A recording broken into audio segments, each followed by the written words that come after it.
தமிழன் தர்பார் சொந்தங்களுக்கு வணக்கம். பாருங்க ஃப்ரெண்ட்ஸ், மதியம் ஒரு வீடியோ போஸ்ட் பண்ணியிருப்பேன். சூடு அவ்வளவு சூடு இந்த சவுதி அரேபியாவில். இருந்தாலும் நம்ம குடும்பத்தை நினைச்சு நம்ம எங்கே வேலை பார்க்குறோம். அது எல்லாருக்குமே செட் ஆகாது. சிலவருக்கு எங்களுடைய கிளைமேட்டு செட் ஆகுது, சிலருக்கு சரி இதுதான் நம்மளுடைய விதி நினைச்சு செய்கிறாங்க. இப்படி தான் போய்கிட்டு இருக்கு ஃப்ரெண்ட்ஸ். இருந்தாலும் நம்ம மனசில் தைரியம் வேணும். அதுக்கப்புறம் நான் ஒன்று சொல்லுவேன், நம்ம உடம்புல கடைசி சொட்டு ரத்தம் இருக்க வரைக்கும் நம்ம உழைக்கணும். அந்த ஒரு நம்பிக்கை நம்ம மனசில் இருந்தாலே நம்ம எதையும் சந்திக்கலாம், எதையும் ஃபேஸ் பண்ணலாம், எதையும் எதிர்நோக்கலாம்.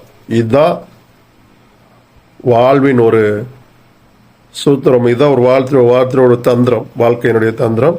நம்ம ஜெயிக்கலாம். தேங்க்யூ.